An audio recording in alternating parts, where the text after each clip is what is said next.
आ कहाँ के तुम? और अरे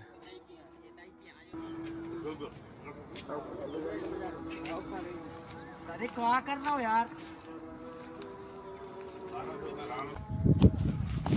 नाम क्या है तुम्हारे पापा? समीम और भैया को शहबाज और उनसे छोटे भैया को, हमसे छोटे को पप्पू। क्या कर रहे थे? नहा रहे थे। घर में पानी नहीं तुम्हारे? नहीं, नहा तो किया। घर में पानी नहीं है तुम्हारे? है तो फिर क्या कर रहे थे? नहा रहे थे। ये पानी पीने का है? नहीं नहाएंगे। फिर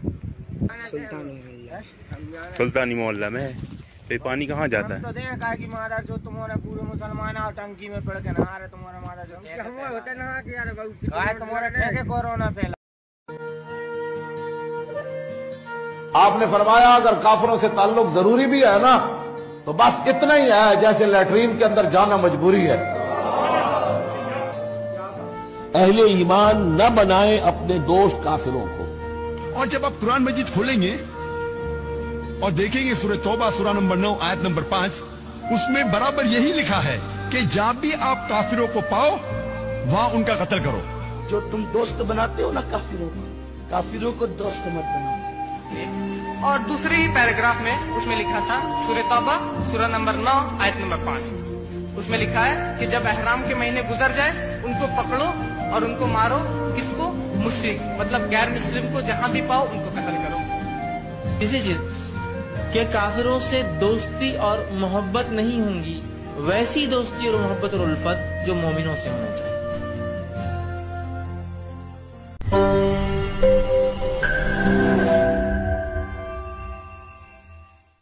नमस्ते दोस्तों, आप सबका एक बार फिर से स्वागत है आपके अपने YouTube चैनल सत्य सनातन में। और बहुत महत्वपूर्ण दो खबरें मैं आप लोगों के सामने लेकर के आया हूं।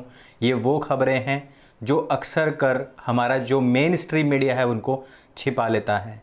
बात की शुरुआत करना चाहूँगा मैं सूर्य सागर महाराज जी से कि जिन्होंने साध के ऊपर सिर्फ वो टिप्पणी जो कि हर एक नागरिक को करनी चाहिए थी, सिर्फ वो करने के ऊपर ही उनके खिलाफ वारंट निकल जाते हैं, उनको पकड़ने के लिए पुलिस दौड़ पड़ती है। लेकिन साध जो कि एक बड़े गैंगस्टर की तरह लुकम छुपाई खेल रहा है, पुलिस उसके खिलाफ कुछ भी नहीं करती है। देश में बताया जा रहा है गृह मंत्री जो हैं वो जैन समाज से है, लेकिन चेन्नई में जैन बेकरी के मालिक को ही गिरफ्तार कर लिया गया है। क्योंकि आप सभी भी जानते हैं कि जैन समुदाय जो है वो पूरी तरीके से शाकाहारी होता है।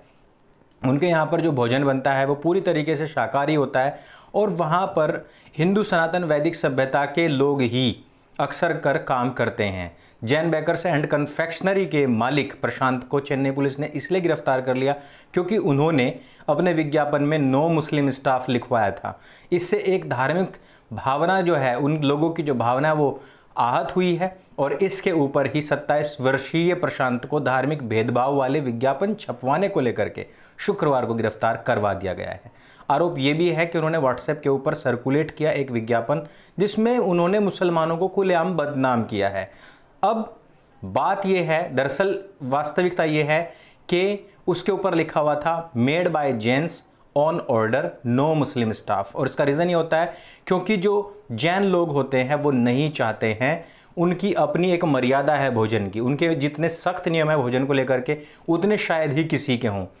इस वजह से यह लिखवाना आवश्यक था। लेकिन अगर इस बात को हम पाप समझ लें तो आप दूसरी तरफ अगर हलाल सर्टिफिकेशन की बात करते हो दोस्तों, हलाल सर्टिफिकेशन के नाम पर पूरे देश के अंदर जितने भी सरकारी संस्थाएं हैं, चाहे वो रेलवे हो चाहे कोई सा भी प्लेन क्यों ना हो, उन सब में भोजन जो है वो हलाल ही दिया जाता है, हलाल मीट का ही दिया जाता है। वहाँ पर जहाँ पर जब तक आप कुरान की आयत पढ़ करके हलाल नहीं करेंगे जानवर को, तब तक उसको हलाल तक नहीं समझा जाता है। हलाल करने वाला भी मुसलमान कलमा पढ़ने वाला व्यक्ति ही होना चाहिए, तभी जा करके उसको हलाल समझा जाता है। जब देश के अंदर इतना दोगलापन होगा तो क्या यहाँ पर जो हिंदू समाज है वो अपने आप को सुरक्षित महसूस कर सकता है? मेरे हिसाब से तो नहीं कर सकता है। लेकिन सरकार अपने इस दोगले रवैये से बाज नहीं आ रही है। जो बड़ी खबर है मैं उसको आप लोगों के साथ में शेयर करना चाहता हूं कि बिहार से अभी दो खबरें आ रही हैं और उन खबरों को अगर आप देखेंगे सुनेंगे तो आप लोगों को खुद पता लग जाएगा कि क्यों आज की तारीख में इन लोगों का बहिष्कार किया जाना अत्यंत आवश्यक बन गया है। पहाड़पुर जो पूर्वी चंपारण है उस क्षेत्र के प्रखंड के परसोनी पंचायत अंतर्गत भाजा छापर गांव के वार्ड नंबर 9 में जल नल की टंकी में जहर डालकर आने वाला युवक, जिसको कि वहां पर स्थित महिलाओं ने गिरफ्तार करवाया है, उसको पकड़ लिया गया है। और उसको पकड़ने के बाद में जब उसका नाम सामने आया है, तो नाम क्या सामने आया है दोस्तों? नाम आया है आज़ाद अंसारी। और उसको पकड़ा जब गया है तो उसने कहाँ के लोगों की पानी की टंकी में जहर मिलाने का प्रयास किया? आप स्वयं समझ लीजिए। यानी कि जहाँ पर भी गैर मुसलमान लोग हैं उन लोगों को किसी भी तरीके से बस हमने परेशान करना है। एक वीडियो जो मैंने आपको स्टार्टिंग में दिखाई वो पानी की टंकी है जिसमें इन लोगों के बच्चे जाकर के नहा रहे हैं, उसी में ही जो कुछ भी उन्होंने विसर्जित करना है वो भी करेंगे।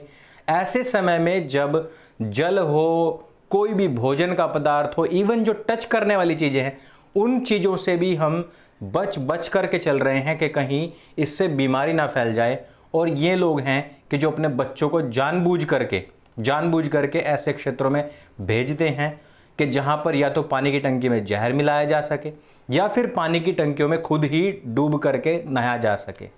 ऐसी स्थिति में इनका बहिष्कार क्यों नहीं होना चाहिए? यह शब्द, यह वाक्य आप लोगों के दिमाग में खटकना चाहिए। स्वयं भी सोचना चाहिए कि जो लोग इतनी भी बुद्धि ना रखते हों तो क्या हम उनसे अपने घर का भोजन बनवा सकते हैं? बात यहीं पर नहीं रुकती है। बिहार की ऐसी खबर जो कि आपको अंदर तक हिला देगी, जो आपके रोंगटे खड़े कर देगी, और जो अभी के अभी अगर आपके आसपास आपके छोटे छोटे बच्चे बैठे होंगे आप उनको भी अपनी गोद में लेकर के बैठ जाएंगे। बात यह है कि बिहार में पुलिस और प्रशासन की असंवेदनशीलता और मुसलमानों की क्रूरता का एक ऐसा नज़ारा देखने को मिला है कि कोई भी कांप उठे, किसी की भी रूह कांप जाएगी।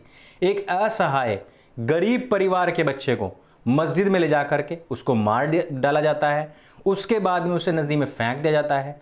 जब माता पिता पुलिस के पास में शिकायत करने पहुंचते हैं तो पुलिस ने उन्हीं को ही मार पीट करके वहां से भगा दिया। अब पूरी फैमिली को मजबूरन अपना घर छोड़ करके वहां से भागना पड़ा है। अब वो उत्तर प्रदेश के एक इलाके में रह रहे हैं। पीड़ित परिवार की सुरक्षा के कारण हम उनकी यहाँ पर लोकेशन आपको नहीं बता सकते हैं, लेकिन ये घटना बिहार के ही गोपालगंज स्थित कटैया के बेलाडीह की है। ओबीसी कैटेगरी में आने वाले राजेश जायसवाल का परिवार बहुत ज़्यादा गरीब है, जो पकोड़े बेच करके अपना गुजर बसर करता है। मार्च 28, 2020 को कुछ लड़के उसके घर पर आए, उसके नाबालिग बच्चे को क्रिकेट खेलने के बहाने से बुला करके ले गए। पीड़ित राजेश ने ओप इंडिया से बात करते हुए बताया कि ये सभी लड़के जो थे वो मुसलमान थे। उनका कहना है कि उनके 15 वर्षीय बेटे रोहित को पहले मस्जिद में ले जाया गया, वहाँ उसकी बलि दी गई। गांव में नया मस्जिद बना हुआ है।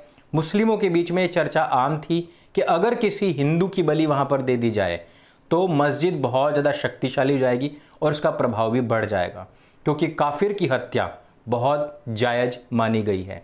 राजेश का कहना है कि असल में बच्चों के बहाने उनके नाबालिग बेटे को बुलवाया गया है। मस्जिद में उन बच्चों के गार्जियन पहले से इंतजार कर रहे थे जिन्होंने इस घटना को अंजाम दिया है। बच्चे का गला दबाकर मार डाले जाने की जो बात है वो वहाँ पर कही जा रही है और वहाँ के लोगों के, स्थानीय लोगों के द्वारा भी बताई जा रही है। इस हत्याकांड में 6 लोगों के शामिल होने का आरोप लगा है। और मैं एक बार फिर से इस बात को रिपीट कर दूं कि मुसलमानों के द्वारा अक्सर ये बात हमने देखी है, ये अनुभव में आई है, एहसास में आई है कि पहले वो अपने बच्चों को ही भेजते हैं।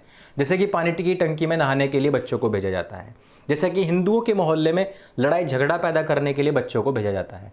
ये पिन टेस्ट किया जाता है, उसके बाद में बड़ा आघात पहुंचाया जाता है।